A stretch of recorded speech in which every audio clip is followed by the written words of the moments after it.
Mardi, dans un décor de Far West, le local de l'étape n'a pas cédé à la tentation du tourisme. Orlando Terranova, vainqueur, était revenu à 18 minutes du leader du général Nasser Al-Attiyah. Le duel entre les deux Mini est lancé alors que la Peugeot de Carlos Sainz monte en puissance. En moto, le tenant du titre, Marc Koma, n'a pas encore frappé et laisse pour l'instant les jeunes s'illustrer. L'Autrichien Matthias Wagner avait signé sa première victoire d'étape. Après avoir acquis son rythme de croisière, le Dakar prend désormais de la hauteur. Une ascension jusqu'à 4800 mètres constitue la porte d'entrée vers le Chili. Au programme, un toboggan sablonneux de 315 km chronométré en direction du désert d'Atacama. Une étape qui a vu les leaders auto et moto conforter leur avance au général. La Mini d'Al-Attiyah a fait la différence dans les derniers kilomètres et en deux roues, Joan Barré-Dabort a encore frappé un grand coup.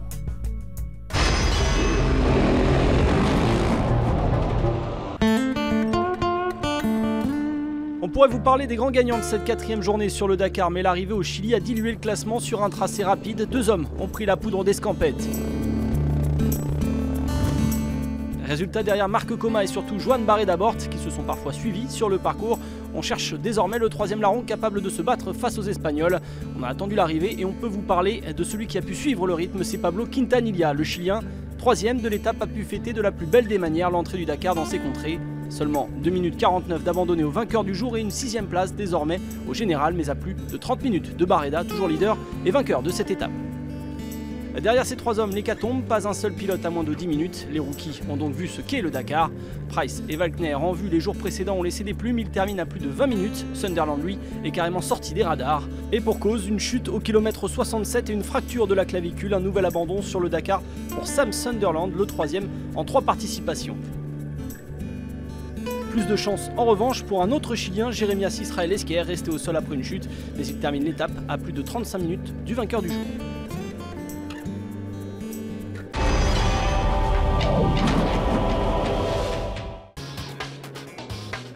Après avoir connu la réussite sur ses terres, Orlando Terranova faisait son entrée au Chili avec l'ambition de décrocher une 3e victoire en 4 jours de course. L'espoir de l'Argentin n'aura vécu que 72 km. Un problème mécanique le force à stopper sa Mini. Le rêve d'une victoire finale n'est plus permis. Une étape qui, décidément, fait de nombreux dégâts parmi les favoris. Robbie Gordon doit également arrêter son humeur et ne peut repartir qu'après plusieurs dizaines de minutes. Les déboires aussi pour Carlos Sainz, l'Espagnol qui montait en puissance au volant de sa Peugeot, a dû quitter la piste au kilomètre 32 pour trouver de l'assistance. Son moteur diesel l'a trahi, Peugeot perd sa principale force. Consolation pour la marque au Lyon, Stéphane Peter-Hansel trouve peu à peu ses marques. Au dernier pointage, le Français était encore au coude à coude avec Nasser Al-Attiyah pour jouer la victoire d'étape. Mais le quintuple vainqueur de l'épreuve finit par craquer dans les dernières dunes et termine 5e du jour. Al-Attiyah se montre lui intouchable et passe la ligne avec 2 minutes 40 d'avance sur Nani Roma, près de 3 minutes sur De Villiers. Les accidents font partie du Dakar, tout comme les pépins mécaniques. Il faut parfois être ingénieux pour réparer quand on ne dispose pas de tous les outils nécessaires. Démonstration avec José Luis González qui fixe sa roue sur sa jante avec une technique bien rodée.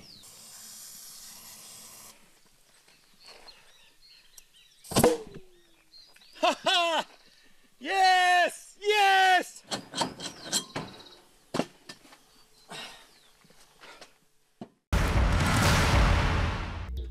Nasser Al-Attiyah assomme un peu plus la concurrence en ayant réussi à éviter tous les pièges pour cette étape argentino-chilienne.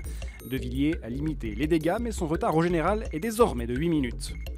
En moto, toujours aucune victoire d'étape, donc pour le tenant du titre, Marc Koma. L'Espagnol encore dominé par son compatriote Joan Barré-Dabort. Déjà au pied du podium lors de la 2e étape, Jordi Villedoms se hisse au 5e rang au général. Progression également pour Alain Duclos, 7e de l'étape et 9e au général.